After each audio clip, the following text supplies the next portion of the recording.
Well, thank you. We're going to go ahead and get started. Thank you for joining our session today titled Embracing Targeted Medical Therapies in Neurofibromatosis Type 1. My name is Arong Kim. I am a pediatric oncologist at Children's National in Washington, D.C., and my co-presenter is Shannon Langmead, a nurse practitioner and clinic coordinator at the Johns Hopkins Comprehensive Neurofibromatosis Center in Baltimore, Maryland. These are our learning objectives that are also written in your handbook. And you can receive some ANCC contact hours. Scan the QR code also located in your handbook. And here are our disclosures. And first, we want to thank the organizers' Creative Educational Concepts that was supported through an independent educational grant from Alexion. And there is an e-syllabus on the handout and program resources that are available for download, and you can scan the QR code below or also in your handout. And we have a pre and post test, and so we'll be using Poll Everywhere, and you can do it either through browser or through text. And through the browser, you can just navigate to pollev.com/CEC294 or text CEC294 to 22333, and you can either do web voting or text voting. You can also use this feature to send questions to us.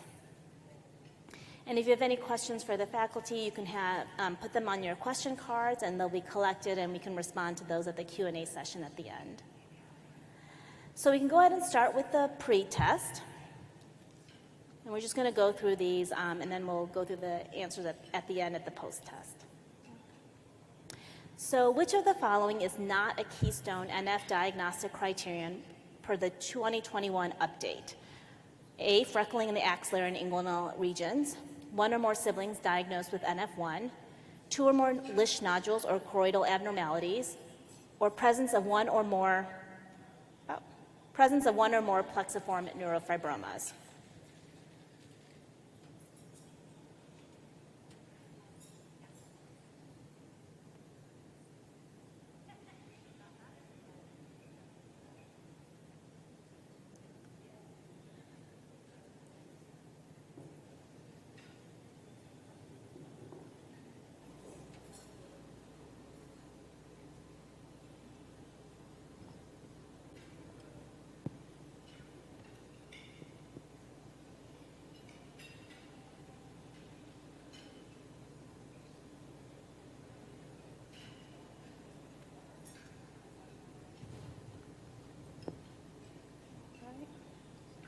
Just wait, I think there may be some technical difficulties.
All right, sorry about this. We'll get in some technical difficulties. Hopefully you can.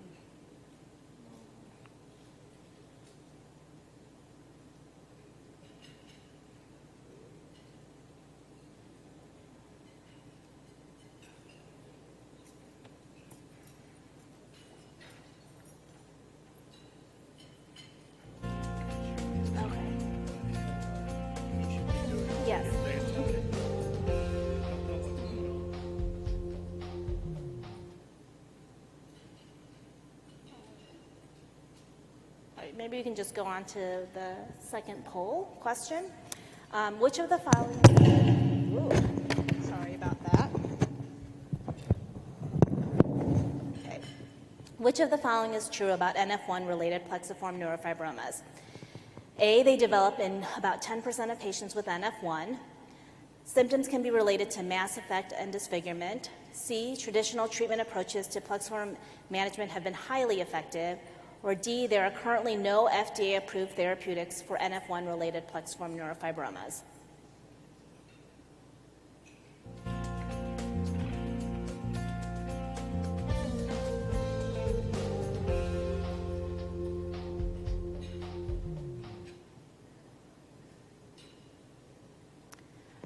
Which of the following is true regarding the Nf1-associated risk of malignancy? A, Nf1 patients have a higher relative risk of developing malignancy versus the general population. B, there is often an earlier age of cancer onset in Nf1 patients. C, patients with Nf1-related plexiform neurofibromas have an elevated risk of developing malignant peripheral nerve sheath tumors. Or D, all of the above.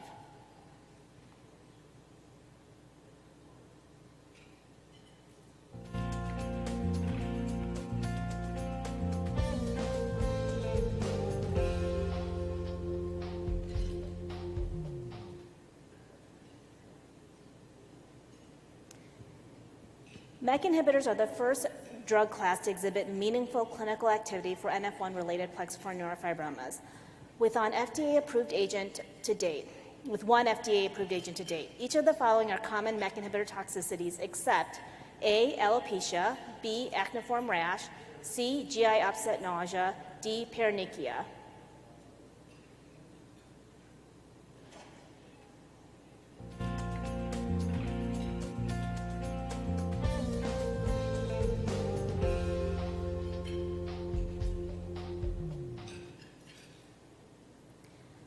LB is an 11-year-old with Nf1 who presents for her 9-month follow-up appointment after starting selumetinib twice daily for progressive plexiform neurofibromas. Volumetric MRI reveals 15% tumor shrinkage, but LB reports redness and mild pain around her fingernails. As a pediatric oncologic nurse, you recommend A, discontinuing selumetinib, B, reducing the dose of selumetinib and starting oral clindamycin, C, initiating warm soaks for about 10 to 15 minutes, 3 to 4 times a day, and continuing selumetinib at the same dose, or E, referring to a dermatologist. I'm sorry, D, referring to a dermatologist.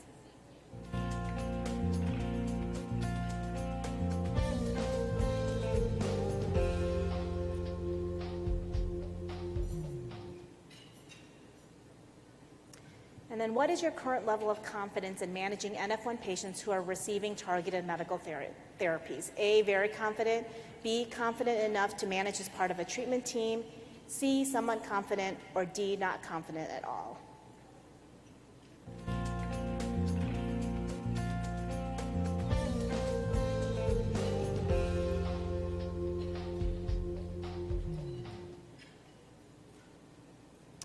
Keep these questions in mind because we'll go through them at the end. And now I'm going to pass it over to Shannon, who's going to be discussing what we know, Nf1 natural history, diagnostic criteria, and clinical hallmarks in pediatric patients.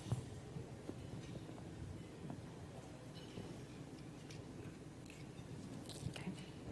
Hello. Am I moving it or are they? All right. So just a little general background about neurofibromatosis type 1. It is among the most common single-gene inherited conditions, coming in over cystic fibrosis and muscular dystrophy, which are a little bit more well-known. The incidence is about 1 in 2,500 to 3,000 live births. It's an autosomal dominant condition which, with complete penetrance. There is about 50% of the cases that are de novo and 50% of the cases that are inherited from a parent. There is a highly variable phenotype, even within families, thus giving us a very poorly differentiated genotype-phenotype correlation. Nf1 is located on chromosome 17, and the protein is neurofibromin, which is a tumor suppressor gene. There is genetic testing available that is able to detect about 95% of mutations in folks that meet the clinical criteria for diagnosis. The Nf1 gene was cloned in 1990. It encodes neurofibromin, as we had mentioned. It works to regulate the RAS pathway, and loss of function of the RAS signaling pathway leads to overgrowth of cells and thus development of tumors. There is a large spectrum of pathologic variants that contribute to the diagnosis of Nf1, and because of this is part of the reason why the genotype-phenotype correlation is limited. Nf1 can be diagnosed clinically. There was recently a large revision in diagnostic criteria that happened last year, and the changes have been highlighted in red, and I'm just going to go through those in a little bit more detail.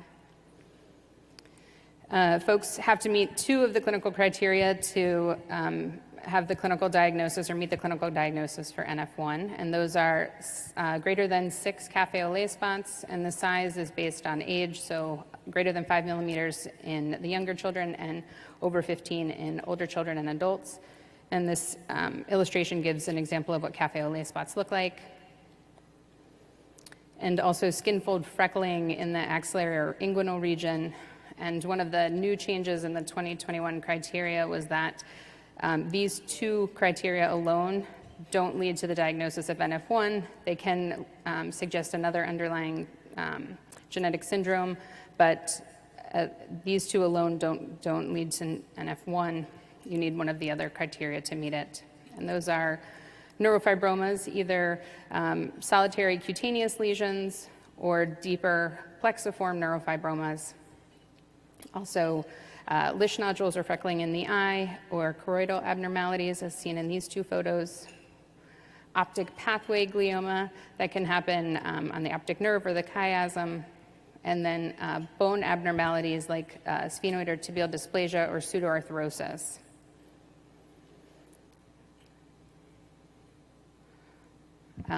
The other ones are the pathogenic variant of Nf1 and an affected parent.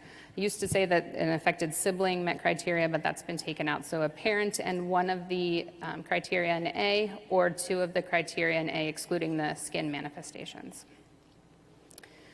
Nf1 is one gene, but given that neurofibroma is located throughout the body, the systematic presentation of Nf1 is multifaceted. This just kind of gives an example of what areas of the body are affected. In the CNS, we see seizure, headache, brain tumor, cerebrovascular dysplasia like moya-moya, learning disabilities, developmental delays, decreased IQ and social skills. And you can see kind of throughout what else is also included, including visual impairments, bone abnormalities like we had spoken about, vascular changes like renal artery stenosis, skin findings, some nonspecific GI complaints, the plexiform neurofibromas, and an increased risk for malignancy, which we'll get into a little bit further. This is a nice slide that gives a good depiction of what to expect the clinical findings in NF to show in different points of the lifespan. From as early as birth or infancy, we can see the cafe au lait spots, we can see the bone abnormalities, and we can see the beginnings of plexiform neurofibromas. In between infancy and early childhood, we see the development of skin fold freckling, optic pathway lesions, and some learning difficulties, as well as motor and speech delays. In between early childhood and adolescence is when we see scoliosis or cutaneous or spinal neurofibromas developing, gliomas, and some of the optical findings. And then typically later on into early adulthood and adulthood is when we see the increased risk for malignancy. As we said, this is a tumor predisposition syndromes, and typically the findings are benign. We see neurofibromas, both cutaneous and internal neurofibromas, plexiform neurofibromas, which are kind of more complex internal lesions, nodular neurofibromas, which are discrete lesions internally that can occur independent or as part of within the plexiform neurofibroma, paraspinal lesions, and then glomus tumors, which can occur under the fingertips or under the toenails that are very tiny but can be exquisitely painful. We then see the risk of increased risk of malignancy. Overall, the increased risk of malignancy is about 2 to 10% in the lifetime, though we see that cancers can appear younger with an earlier onset of age and can be more aggressive with a lower survival rate at 5 years. The most common malignancy we see is a malignant peripheral nerve sheath tumor.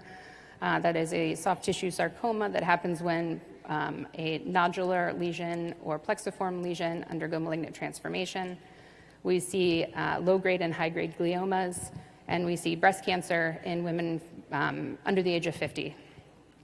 Less common, we see JMML, rhabdo-osteosarcoma, GIST, PHEO, and other neuroendocrine tumors, and ovarian carcinoma.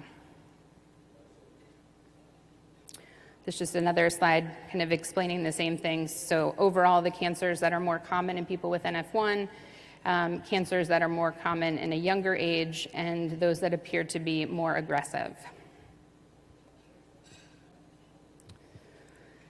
In the setting of NF1, there are the cutaneous neurofibromas that appear just above or just below the skin. These are benign. They can cause, though, disfigurement, pruritus, pain, and so while we look at them as benign to the patients, they're anything but.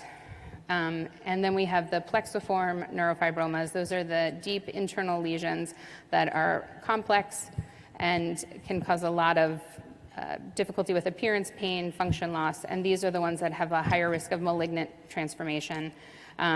This depiction shows kind of how these tumors grow and when there is a change within the tumor to become atypical or an anabub, so that kind of pre-malignant state, and then MPNST. In general, plexiform neurofibromas are benign. Again, these occur in about 60% of people with NF1. They're complex and involve multiple nerve fascicles. They typically grow slowly over the lifetime, and they do the growing while the children do their growing. So they typically do most of the growth in early childhood and adolescence.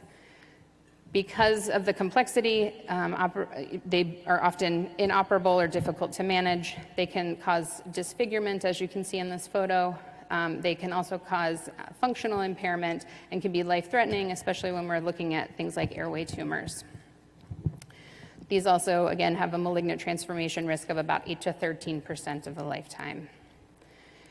Medical management may help to reduce morbidity and prevent MPNST development. So this is just another kind of slide showing the development or progressive nature of plexiform neurofibromas. As we see the child at 3 years old and then progression to at 14 years old, kind of the growth of tumor over that time. In NF1, the current landscape or treatment that exists is surgery.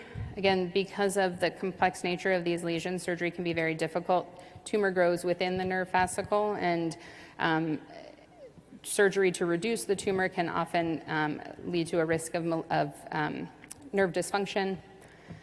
Radiation therapy has an unknown benefit, and because of this being a tumor predisposition syndrome, increases the risk of a secondary malignancy.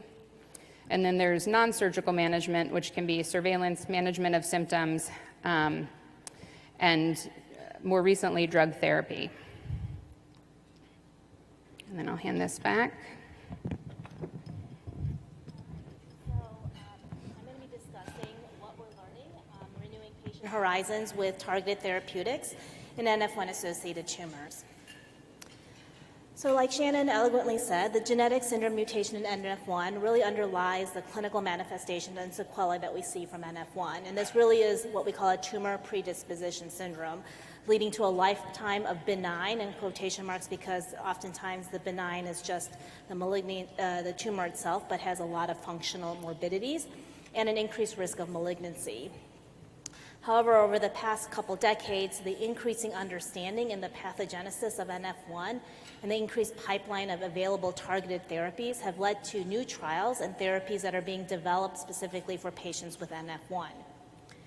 So I'm going to start this with a patient case. This is one of my patients, a 7-year-old girl with NF1 who was diagnosed at 2 years of age with a right brachial plexus plexiform neurofibroma. You can see right here. And over time, there is evidence of tumor growth clinically and on imaging, but no signs of malignant transformation. And now she's having some pain that's requiring gabapentin, and she's having increasingly decreased mobility, now unable to raise her arms completely 180 degrees and hold her head slightly to the left. This tumor is deemed inoperable because of its size and complexity and location, And so what do we do next? And I think the answer now is actually quite different than it was 10 years ago. So there are multiple targets in Nf1, and this discusses what Shannon discussed, that the Nf1 gene encodes for a protein called Neurofibromin, which acts as a GTPase activating protein, which basically takes RAS from the activated form and hydrolyzes it to the inactivated form. But if you don't have neurofibromin, you basically have activated RAS that can lead to a downstream effectors of the activated downstream effectors, leading to tumor proliferation and tumorigenesis.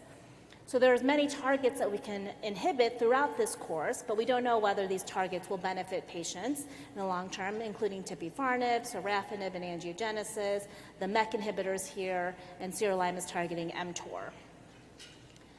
So for many years, we had multiple drug studies available for patients with progressive Nf1, including PEG interferon, sirolimus, pirfenidone, tipifarnib. And only 2 out of 175 patients with confirmed partial response, both were on the PEG interferon study. So we really didn't find any benefits in many of these drug studies until the pivotal phase 1 study of selumetinib, which is a Mech inhibitor taken twice daily on a continuous dosing schedule. The primary objective of this study was to define the maximum tolerated dose of selumetinib for patients with inoperable plexiform neurofibromas. And this was the first treatment to show shrinkage of plexiform neurofibromas in Nf1, demonstrating a partial response in 17 out of the 24 patients treated. And as you can see here in the waterfall plots, at all doses studied, there was a significant change in tumor volume in all the patients seen, and ultimately the 25 milligrams per meter squared was the dose selected to move forward. There was anecdotal clinical benefit that was noted, as in the pictures depicted here, with the patient having increased function as well as improvement in disfigurement. But as a phase 1 study, there was no prospective functional measures of this study. And this led to the pivotal phase 2 registration study of selumetinib in children with Nf1 and plexiform neurofibromas, or the SPRINT study. The primary objective was to look at overall response rate, and the secondary objectives were looking prospectively for functional and patient-reported outcomes to be seen to see if this correlated to the tumor volume shrinkage. And the results, as you can see in this waterfall plot here, demonstrated confirmed partial response similar to seen in the phase 1 study, and also, importantly, clinical benefit with improvement in pain and function. So you can see this patient here that was treated at baseline, you can see his plexiform that's located in his neck area, and over time, improvement in the size of the plexiform that you can see clinically without even imaging. And here in the global impression of change, these are patient-reported outcomes. Both in parent and child-reported outcomes, there was a significant improvement while on treatment. When you compare the SPRINT study of the patients treated on selumetinib compared to natural history, looking over time and percentage of tumor volumes, we can see here that there is a significant improvement in progression-free survival of patients that were treated with selumetinib in comparison to patients on the natural history study. And looking at self-reported in terms of tumor pain intensity, there was an overall decrease in tumor pain intensity, and this was known and found to be statistically significant, again, from baseline to pre-cycle 13 at the original time point. So all of this was really exciting, and in April of 2020, led to the FDA approval of selumetinib for the treatment of pediatric patients 2 years of age and older with neurofibromatosis type 1 who have symptomatic inoperable plexiform neurofibromas. And this is the first drug that has been found to be effective in patients with Nf1 and inoperable PNs. And this led to other agencies having approval, including the EMA and other countries to follow. And selumetinib is a Mech inhibitor, but it is not the only Mech inhibitor that looks to have demonstrated benefit in patients with Nf1. Mirdametinib is another Mech inhibitor, and this phase 2 study of mirdametinib in patients 16 years and older with Nf1 and inoperable plexiform neurofibromas also demonstrated benefit, as you can see in this waterfall plot, with a partial response of 42%. And common AEs that we'll describe more later in detail of the Mech inhibitors, which is a class of agents that demonstrate many of these similar toxicities. Trametinib, another Mech inhibitor, also demonstrated response in pediatric gliomas and plexiform neurofibromas, again with similar common toxicities. And binimetinib, another Mech inhibitor for plexiform neurofibromas in children 1 to 17 years of age, also demonstrated partial response. I think these studies in general demonstrate the power of Mech inhibitors for plexiform neurofibromas and similar toxicities that's seen across in different studies. But there are other drugs that have also been evaluated for plexiform neurofibromas that has also demonstrated benefit, including Camposaninib, which is a multiple tyrosine kinase inhibitor, inhibiting multiple targets. And in this study of patients greater than 16 years of age with progressive or inoperable plexiform neurofibromas, also noted to have a partial response of 42% as demonstrated in this waterfall plot. There were common AEs present that we see oftentimes with multiple tyrosine kinase inhibitors, including GI, asymptomatic hypothyroidism, fatigue, and palmar-plantar erythrodysesthesia. There are additional Mech trials to consider in plexiform neurofibromas, so there are other things to look for in Mech inhibitors. So right now it's approved for pediatric patients with inoperable plexiform neurofibromas. But we're also evaluating this in adult populations, looking at intermittent dosing for pediatric patient populations, looking at different formulations. Again, right now it's capsule formulation, but looking at more friendly formulations for younger children. And also notable strategies that we think about is thinking about prevention studies with selumetinib and also other Mech inhibitor combinatorial approaches such as Mech and cabozantinib together. And plexiform neurofibromas are not the only NF-related tumor that we think about with Mech inhibitors. There are trials looking at it in low-grade gliomas, JMML, and in MPNST, malignant peripheral nerve sheath tumor, which is a malignant tumor, in combinatorial approaches. And this slide shows that selumetinib has also demonstrated effectiveness in a recurrent refractory low-grade glioma. This was a PBTC study evaluating in patients with Nf1 with progressive or recurrent low-grade gliomas. And as you can see here, the dosing of selumetinib given 25 milligrams by mouth twice daily also demonstrated a sustained PR in this patient population, and this was a durable response as well, now leading to a upfront phase 3 study comparing selumetinib with standard chemotherapy. So let's go back to our patient case. So in this patient, the 7-year-old with the inoperable brachial plexus was actually one of my first patients that enrolled on the selumetinib trial, the first phase 1 study of selumetinib. And when she started, her pain scores improved. We were able to discontinue her gabapentin. She had increase in mobility and improvement where she was no longer having any functional deficits, and she had a sustained volumetric partial decrease in size.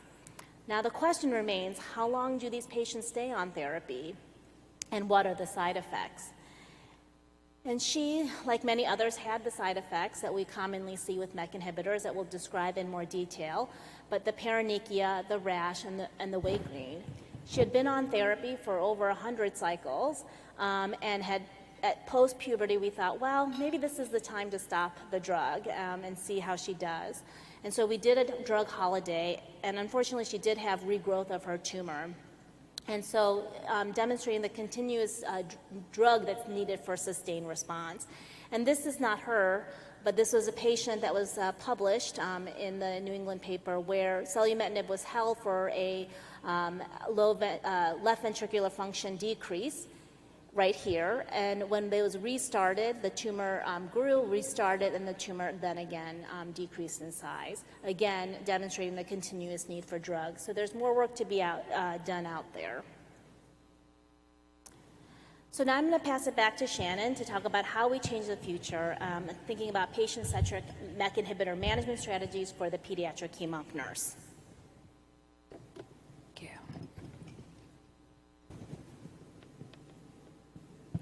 All right, so we're first going to talk about the management of the associated toxicities in Mech inhibitor, which Dr. Kim had already mentioned briefly. Mech inhibitor is we said it's a great drug, it does all of these great things, but there's also a lot of side effects, and this is where nursing is really important to help us manage these and also communicate with patients and families. So in younger patients, we often see a mild rash, some paronychia, some hypotonia or muscle weakness, and some retinal damage. In adolescents, symptoms tend to include an acneiform rash that can be pretty severe, the paronychia, weight gain, fatigue, and some GI problems. The skin toxicities, the acneiform rash and an eczema-like rash, paronychia, PPE, folliculitis, and infection, and these skin toxicities are typically the most common cause for Mech inhibitor dose modifications or in patients to come off of drug. The acneiform rash typically is seen in post-pubertal patients starting a Mech inhibitor, and because of that, we often send patients home with a plan for increasing therapies so that if this develops, we are able to start management quickly. That is with a clindamycin lotion twice a day, and then a low threshold for prescribing oral doxycycline or consideration of amoxicillin in patients younger than 8. The topical treatments for acneiform rash can kind of escalate as needed depending on response to therapies and the symptoms that patients are experiencing from the rash. Like I said, it can be pretty severe, and patients can be bothered not only by the appearance but also pain symptoms. And of course, as symptoms get worse, if they're not responding to initial therapies, then we consider referral to dermatology. PPE can be seen as cracked, flaking, or peeling skin, blisters, ulcers, or sores on the skin. These can be tender to touch and cause calluses, blisters, and can be overall very uncomfortable for patients. Again, we have a kind of an escalating management, starting with just soaks and going up, to topical creams and avoiding activities that cause rubbing or changing clothing to help manage the symptoms. For paronychia, again, we start with soaks of just warm water, but can go up to vinegar and then antibiotic soaks if needed. Just again showing the increasing treatments that we do for paronychia. For the eczema rash, we start with moisturizer. We tell patients to kind of start this right away with treatment, and then again increase to steroid treatments, limiting baths, limiting hot water, and limiting what topical things they apply to their skin. Patients can have dry, flaky scalp and can have some general GI distress. When we're looking at other possible Mech toxicities that are less common but still require frequent monitoring for, we think about cardiac function, ophthalmologic toxicities, proteinuria, and fluid retention, and CPK elevation. So patients that are getting Mech inhibitors have a pretty stringent monitoring follow-up that includes cardiac studies, frequent ophthalmology evaluations, and lab work. So we'll go with a second case. A 14-year-old male was treated with selumetinib for a left neck plexiform, starts to develop an acneiform rash on his face and chest about 2 weeks after starting treatment. What anticipatory guidance can you offer prior to starting therapy? It is, like I said, the skin manifestations and side effects are often what can lead to patients coming off of drug or requiring a drug holiday. So making sure patients and families understand the risk of rash and that they have all of the tools they need at home to be able to start therapy, and start with a first-line topical treatment of an antibiotic lotion and having a low threshold for starting oral agents, referral to dermatology if they don't respond or if their symptoms become too much for them to manage. Patient case number 3, we have a 6-year-old soccer player with a right arm plexiform who is seen by our team to discuss therapy with a Mech inhibitor. She plays soccer, and her parents ask if there's going to be any restrictions for her while she's on therapy. So one question is, what specific side effects is she at higher risk for developing?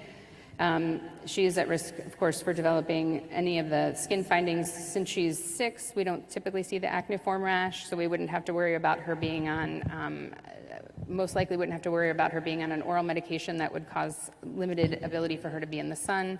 But we may want to make sure that they are, using moisturizers and keeping a lookout for things like that could make eczema worse, making sure that her clothing is loose-fitting and not tight, making sure that they're giving her time without socks and shoes on. And just making sure the family knows to look at her skin and to report to us anytime there's any initial findings so that we can treat and manage before they progress for her. I'm going to hand this back to Dr. Kim. I'm going to be talking about patient case number 4. This is also one of my current patients. This is a 3-year-old boy with Nf1 and extensive paraspinal plexiform neurofibromas, abdominal pelvic plexiform neurofibroma, and other NF sequelae. This patient had tibial dysplasia. Many of the sequelae that you see that Shannon presented, this patient presented with at a very young age. And he had pretty significant cervical cord compression. And you can see that here, all of this plexiform neurofibromas that are all lining the parathorax. So what's the most appropriate next step in this patient? A, do we refer this patient for biopsy? Are we concerned that there was any malignant transformation? Do we refer to surgery for resection or debulking? Do we do any additional imaging, such as a PET scan? Do we start him on a Mech inhibitor, or do we observe? So I think the questions really occur when we think about what's going on in him. Was I concerned that there was any malignant transformation? And based on his imaging and what was presented, there was no concerns of malignant transformation, but what we were concerned about was that there was cord compression that was present that may be presenting with symptoms. So he had extensive paraspinal plexiform neurofibromas, but with cord compression, you have to think, how urgent is it to shrink the tumor? So if you are thinking about a Mech inhibitor, this is typically the response does not occur imminently right away. Sometimes the response can take months to establish. And so for this patient with his presentation, he underwent a C5T1 laminectomy for resection to alleviate the cord compression. And then in a young patient with a very large plexiform neurofibroma burden, we do worry about progression. And so subsequent imaging had demonstrated progressive disease. As you saw in the prior image, he had impending significant morbidity. There was multiple linings, all of his paraspinal. He had lots of locations that are close to vital organs. And then he had functional deficits, including decreased mobility and increased scoliosis. So in this patient, is he a candidate for Mech therapy? So we would say yes, and he did start Mech therapy at the time, and this was prior to selumetinib being FDA approved. And he was not eligible for the study because he was too young to take capsule formulation. And so now, selumetinib is the only FDA approved for this indication. This is the dose that's present, but we have to think about it has to be taken on an empty stomach, and that's something to consider when we're thinking about it for our pediatric population. There is a granular formulation underway, and one of the studies I discussed is to evaluate this granular formulation. The other Mech inhibitors, other than mirdametinib, are FDA approved, but not for this indication. So that's just something that we think about if we think about other Mech inhibitors for this patient population. So what are the standard assessments? So when we have patients that are on Mech inhibitors, we do have to follow them closely for some of the common toxicities, such as skin toxicity that Shannon described, but some of the more rare toxicities, but that can be concerning, including left ventricular ejection fraction decrease, ophthalmologic changes. And so it's very important that we do routine echocardiograms, and currently we recommend that doing them baseline and then every 3 months to 6 months, ophthalmology exams, baseline, then every 3 to 6 months. And many of these can be increased in terms of interval over time. Every patient needs routine laboratory assessments, including CPK, because that creatine kinase can be elevated in patients. Mostly are asymptomatic, but we would want to monitor, and routine imaging assessments, because we want to monitor for response, because although many patients do respond, in fact, the majority of patients, there are patients that do not respond, and we do not want to continue a medicine that may not be effective. And it is really important to conduct these vitals and skin examinations on a routine basis throughout treatment. And many of these patients, we don't know what the long-term time frame is for these patients to enroll on therapy. I have patients that are going on some of these drugs for over 5 years now. And so it's important to follow, and we want to continue to follow for long-term toxicity as well. All right, so now I'm going to hand it back over to Shannon.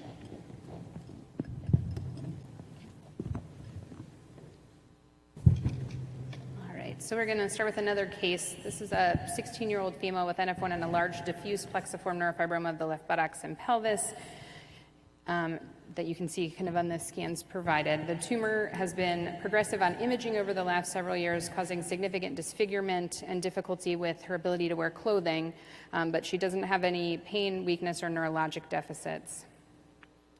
So what would be the most appropriate next step? Referral to neurosurgery or plastic surgery to discuss surgical resection or debulking options, starting a Mech inhibitor for management of progressive tumor, starting neuropathic pain medication to manage her symptoms, or continued monitoring. Given that she's only 16, there is likelihood that this tumor will continue to grow. Given the complexity of the tumor, surgery is not going to offer her a total resection option, so will likely not provide management of the symptoms she's experiencing, and she's not having neuropathic pain, so we do recommend thinking about a Mech inhibitor for her. Again, the FDA approval for selumetinib is to treat patients with Nf1 who are over 2 years of age and have symptomatic inoperable plexiform neurofibromas. It is given at 25 milligrams per meter squared twice daily on an empty stomach, so no food 2 hours before or 1 hour after, which is a big consideration when we're thinking about children. It is available in both 10 milligram and 25 milligram capsules. It's not available in a liquid. It can increase concentrations with contaminant CPY3A4 inhibitors and reduce with inducers.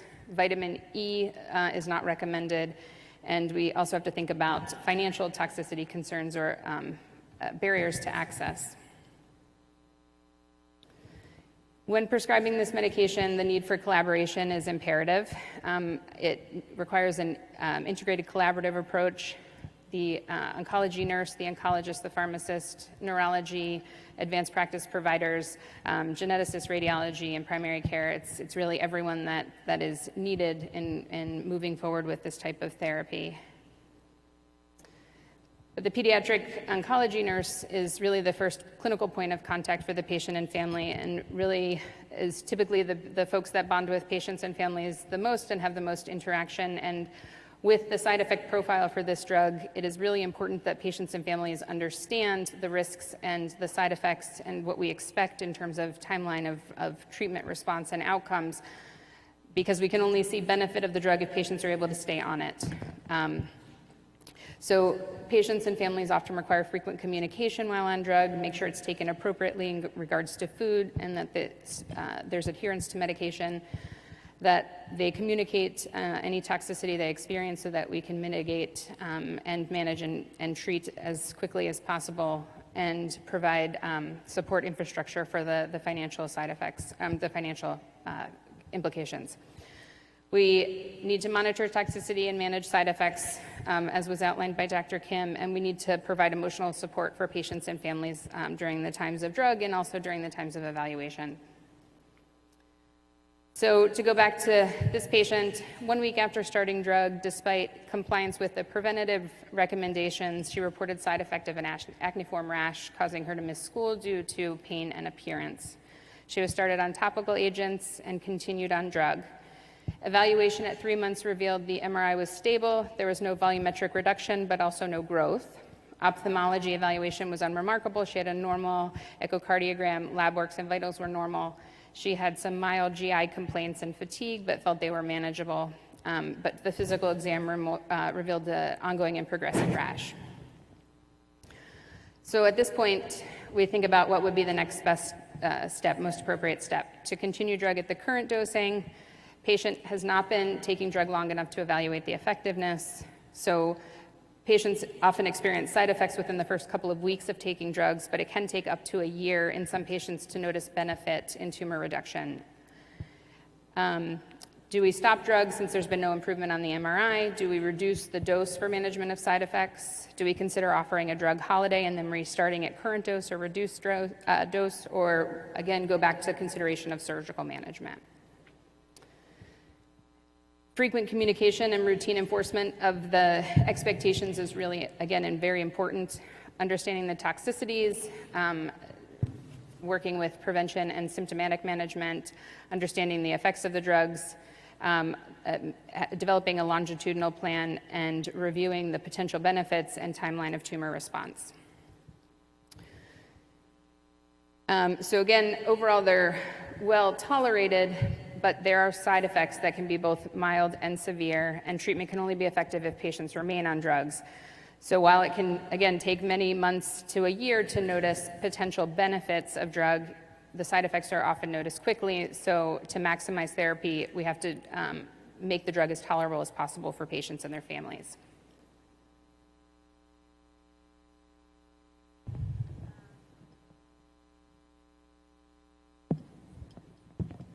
So I don't know if we want to maybe go through some of the Q&As before we do the post-test. So one of the questions that I have, maybe Shannon, if you want to ask, is, do you find that patients have difficulty in terms of taking it on an empty stomach? So one time I noticed this a lot. I am a nurse at the NF camp, and things come up like s'mores, and kids have to have their drug on an empty stomach, and it's set at specific times, let's say 8 and 8, and campfire and s'more time is at 9:30. And so kids, we have to be a little bit thoughtful about how to rearrange things and ensure that they're able to participate in the things they want to, but also to make sure that they're taking their medication appropriately. So I think in kids who are active and doing other things, this can be a really tough consideration, and something that providers and parents need to kind of plan ahead to make sure that we're not, in trying to make them symptomatically better from tumor, that we're not taking away things that are important to them.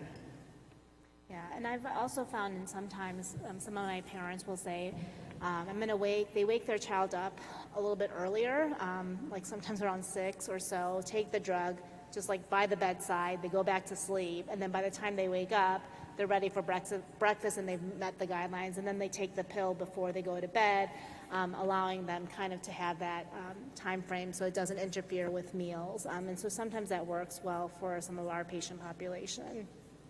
Have you had problems with adherence for your patient population? I think that sometimes, as one of the things we mentioned was that there can be sometimes cognitive and behavioral things that we see in NF, and if it's a multi-generational family, it can be a little bit trickier to ensure compliance.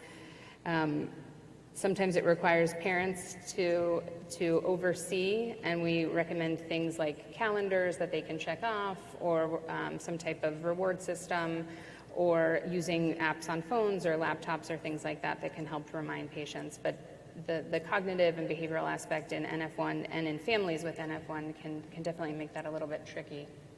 Yeah, I found that too, and for the younger patients with parents, sometimes it seems easier because they have parents that are, or doing things for their children. But when the adolescents go up and they're trying to be more independent, I feel like that's where sometimes adherence can be an issue. And they may say, "Oh, I've been taking it," but then they'll return their pill bottles with like pills that are still present. So we know that they're not technically taking them, even though they may state so in the diary. So I think those are the populations that need most benefit. And I think there does get sometimes drug weary because, again, some of these patients have been on them for so long.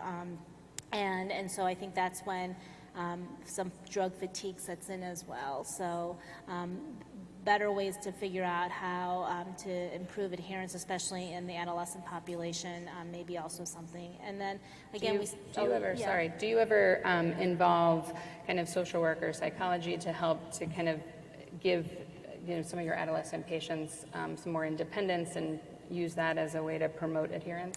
Yeah, and so I think we do try to promote independence for adolescents, trying to have them take charge of their medical care, and we have social workers and psychologists that work in our NF team to help with those. But it's still sometimes a challenge, especially in that age group. Do we have any other audience questions? Yes.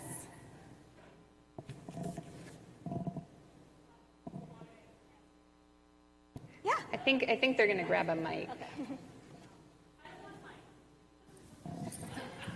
You don't have to stand up. Here you go. I was just wondering, because I know that at our facility we recently had a grand rounds about cystic fibrosis, and novel ways that pregnant mothers are taking drugs, immunotherapy to prevent side effects of cystic fibrosis in patients. So I was just wondering, since a parent with NF is a risk factor, can a pregnant woman take a Mech inhibitor to decrease the risk of PNs developing later on in a child's life? That's a very interesting question, but we typically would say no because there can be teratogenic effects of the Mech inhibitor, and we don't know that, so we do not want pregnant people, or you do get pregnant while on the Mech inhibitor therapy. So although that would be so amazing if we could do some preventative strategies while in utero, this is probably not the approach to do so with this type of drug, but that would be something that would, I think, be really, really fascinating in terms of prevention. Oh, so I have a question. What happened to the 3-year-old with the progressive disease? The patient continues on trametinib. We had started that way back. This was a long time ago, and this was before, like I said, he was not eligible for the selumetinib study. It was prior to FDA approval, so you can only get it while you were on study, and he was too young for the trial at the time. And so we discussed with colleagues, and we compounded trametinib, and so he remains on that, but he still has a lot of complications. So although he's had stability of the disease, he has not had much tumor shrinkage, but he was on this progressive trajectory before he started, and so it stabilized out. And so he remains on that, but still with a lot of complications and morbidity from his Plexiform, or from his Nf1. So I'll take the next question here is, can medication be compounded by a pharmacy for patients who cannot swallow pills, and what size are the pills? And the answer is no, selumetinib can't be compounded down, so it has to be swallowed in pill form, but we can consider some of the other Mech inhibitors that are available. They would just need to be considered off-label. And the size of the pills are, the 10 milligrams are a little bit less than the size of Tylenol. Yeah, they're pretty little. They're pretty little. Capsules, so they are like coated. So they are not that hard to swallow, but you can't break them up. But there is a granular formulation that they're working on for disbursement, and that's currently under investigation at this time. And the next question is, what does podiatry do to treat what this is? I think it's meant to be paronychia. Maybe it's a paronychia. So we first start with conservative treatment, typically the soaks, and then not wearing tight shoes or not doing activities that would create injury to the foot. And then vinegar soaks, and then taking care of that. Sometimes we do require antibiotic treatments, but there are patients that do require surgical intervention for the paronychia to improve. All right, so I think we have about 5 minutes left, so we're going to go ahead and take the poll, do the post-test, and see how we did. And we won't be able to compare since it didn't really work beforehand. Did they need 5 more minutes because of the technical? Oh, they need about 5 more minutes. You guys need 5 more minutes? Or are we okay? All right, let's go ahead and do it. And if everyone can look in their books, but you can do it through the poll everywhere, so you can either do it just using your phone to text, or you can do it on the website. Oh, now they're giving away the answers. Okay, so, all right. So this is the first question.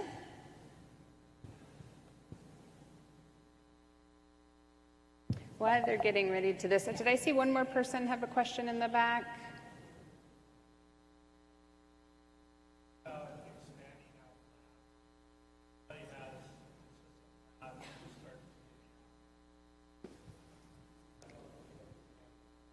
I'm sorry, can you repeat that? I couldn't hear you.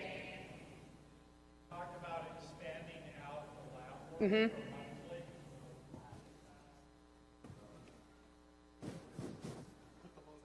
Yeah. So we do initially more frequent lab work, and for the patients like Dr. Kim was mentioning who have been on drug for several years and have been doing well, we extend the lab interval out just to try to decrease treatment fatigue. And typically for patients that are on it for more than 2 years, it's every 6 months. Yeah.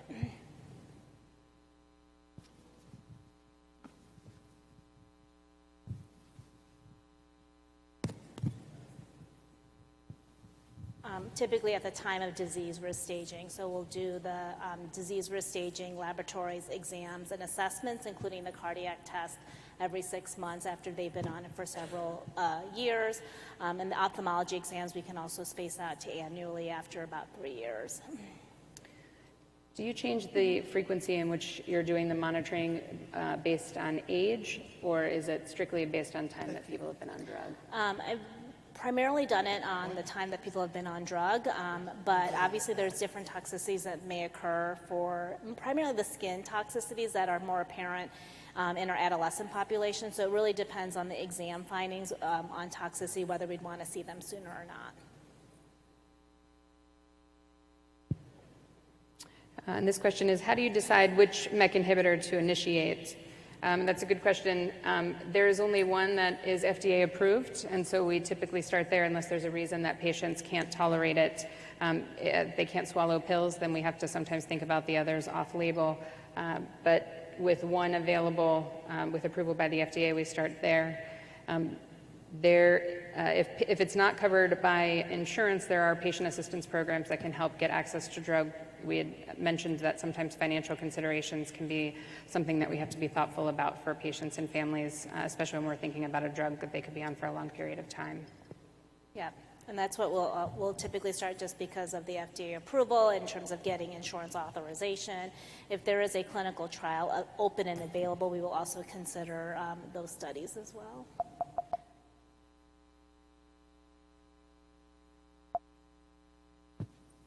It looks like there's one over there.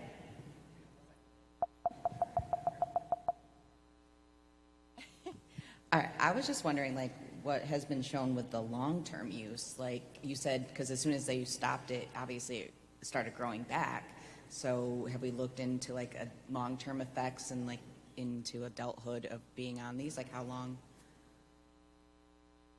So that's a very good question, and we don't have all the answers to that. So there are some patients, so this trial originally, the original phase 1 trial probably started about 10 years ago, and so there's data that's limited up to in terms of the late and long-term toxicity, and many patients have come off. So we have a handful of patients that have been on for 5+ years, but many of them have not reached adulthood or later on in life, so we don't know, kind of beyond that.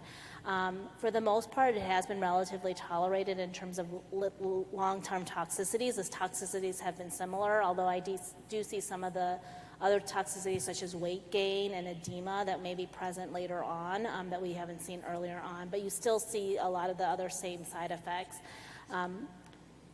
What we see in terms of long-term sequelae, I think we'll still have to determine in some of these later studies.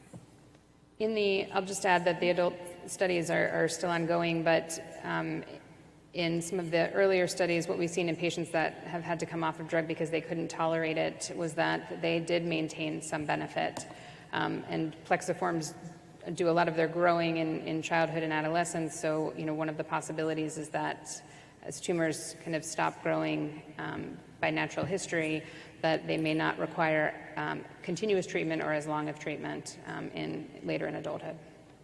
Yeah, and that was part of the reason we thought we could stop the therapy for our patient because she was post-pubertal, so we thought maybe at this point her plexiforms have kind of gone through their natural and stopped growing, but unfortunately they did not for her.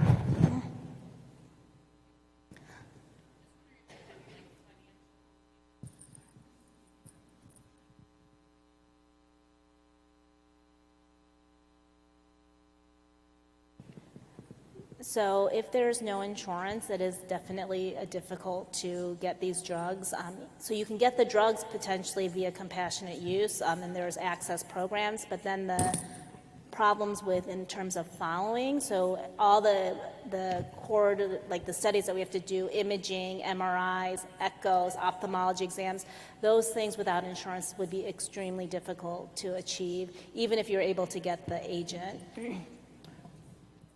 All right, but one more question. That's a good question. Do you recommend or offer fertility preservation for patients prior to starting selumetinib? So we don't. We do not either, because we don't think there are probably late effects in terms of fertility. It's probably more like we don't want patients to be pregnant while on therapy, but that we don't think it affects your fertility in the long term. So we have not offered fertility preservation for those patients that are starting selumetinib. We also haven't done it in the adult population. In the adults that we start drug on off-label, they have to use 2 methods of birth control, and they come off of drug for an extended period of time prior to trying to have a child. Yeah, so we say usually about 6 months post-drug that they can resume activity without contraception. All right, so I think the polling is now good to go, so we can try doing the post-test now.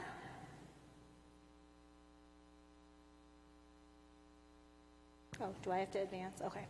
All right, which of the following is not a Keystone NF diagnostic criterion per the 2021 update? A, freckling in the axillary and inguinal regions. B, 1 or more siblings diagnosed with NF1. C, 2 or more Lisch nodules or choroidal abnormalities. Or D, presence of 1 or more plexiform neurofibromas. Okay. Either do it via text or pollev.com.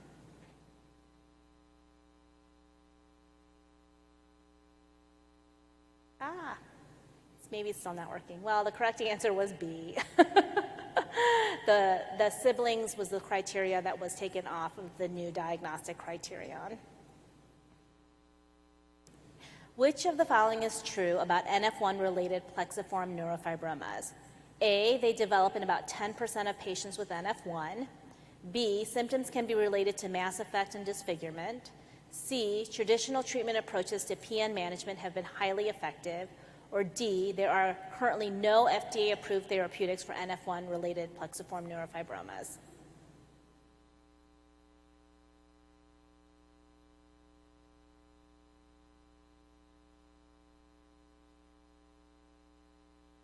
The correct answer was B, because they do develop in a much higher percentage of patients, about 40 to 60% of patients with NF1 develop plexiform neurofibromas, and I can't remember the other ones. All right, but the answer was B, that they can cause a lot of morbidity, including disfigurement. All right, which of the following is true regarding the NF1-associated risk of malignancy? A, NF1 patients have a higher relative risk of developing malignancy versus the general population. B, there is often an earlier age of cancer onset in NF1 patients. C, patients with NF1-related plexiform neurofibromas have an elevated risk of developing malignant peripheral nerve sheath tumors, or MPNSTs. Or D, all of the above.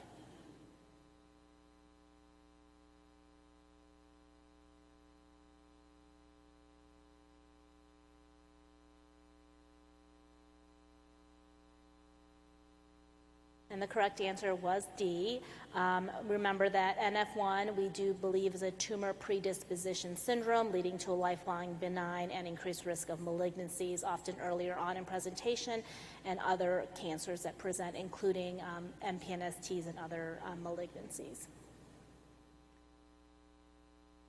Mech inhibitors are the first drug class to exhibit meaningful clinical activity for NF1-related plexiform neurofibromas with 1 FDA-approved agent to date. Each of the following are common Mech inhibitor toxicities except A, alopecia, B, acneiform rash, C, GI upset and nausea, or D, paronychia.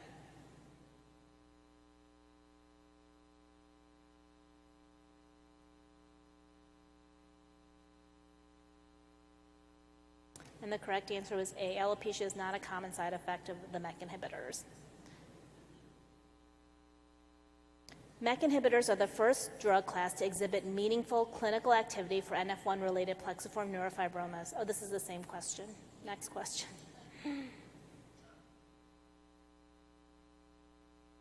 I am not liking PolEV.